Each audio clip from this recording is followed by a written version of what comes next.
ആകാശത്ത് മതിവരാ കാഴ്ചയുടെ വർണ്ണവിസ്മയമൊരുക്കി തൃശൂർ പൂരം വെടിക്കെട്ട്. വെടിക്കെട്ട് കാണാൻ ദൂരദിക്കുകളിൽ നിന്ന് പോലും പൂരനഗരിയിലേക്ക് പതിനായിരക്കണക്കിന് പൂരപ്രേമികളാണ് ഒഴുകിയെത്തിയത്.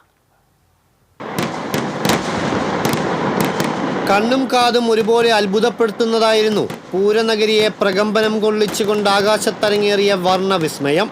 പുലർച്ചെ 4:06 തിരുവമ്പാടി വിഭാഗം ആദ്യം വെടിക്കെട്ടിന് തിരികൊളുത്തിയത്. തുടർന്ന് 7 മിനിറ്റ് മാനത്ത് മതിവരാ കാഴ്ചയുടെയും ശബ്ദഗാംഭീര്യത്തിന്റെയും വർണ്ണമഴ പെയ്തു.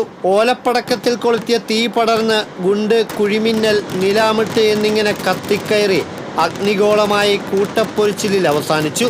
തിരുവമ്പാടിക്ക് വേണ്ടി മാനത്ത് ഇന്ദ്രജാലം തീർത്തത് മുണ്ടത്തിക്കോട് സതീശന്റെ നേതൃത്വത്തിലാണ്.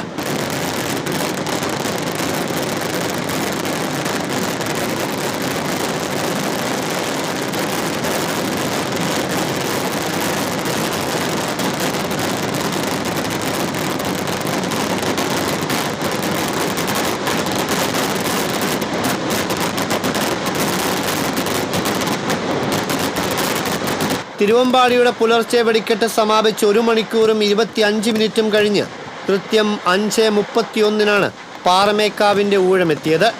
ആവനാഴിയിൽ ഒളിപ്പിച്ചു വെച്ച വെറൈറ്റി പ്രകടനങ്ങൾ ആകാശത്ത് വിസ്മയം തീർത്ത നിമിഷങ്ങളായിരുന്നു പാറമേക്കാവിൻ്റേത്.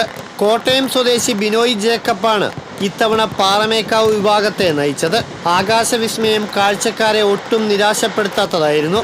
ഇരു കൂട്ടരുടെയും ആകാശവിസ്മയം തീർത്ത പൂരം വെടിക്കെട്ട് കാഴ്ചക്കാരെ ഒട്ടും നിരാശപ്പെടുത്താത്തതായിരുന്നു. കമ്പക്കെട്ടിന്റെ വിസ്മയങ്ങളെല്ലാം മാനത്ത് മിന്നിത്തെളിയുന്നതായിരുന്നു ഇരുവിഭാഗത്തിന്റെയും പ്രകടനങ്ങൾ. അമിട്ട് പൊട്ടി വിടരുമ്പോൾ മാനത്തെ 7 വർണ്ണങ്ങൾ മിന്നിമറയുന്ന magical crystal, dragon floods, surgical strike, അമിട്ട്, LED പ്രഭ ചൊരിയുന്ന കുടകൾ തുടങ്ങി നിരവധി വെറൈറ്റി ഇനങ്ങൾ മാനത്ത് മിന്നിത്തെളിഞ്ഞു. സാവധാനം തുടങ്ങിയ വെടിക്കെട്ട് കൂട്ടപ്പൊരിച്ചിലെത്തിയപ്പോൾ ആളുകൾ ആർപ്പ് വിളികളോടെ എതിരേറ്റു.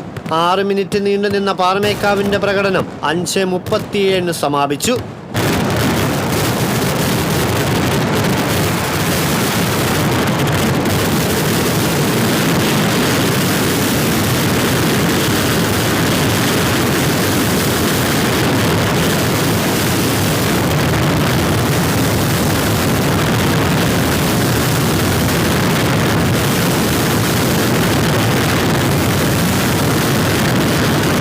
TCV തൃശൂർ.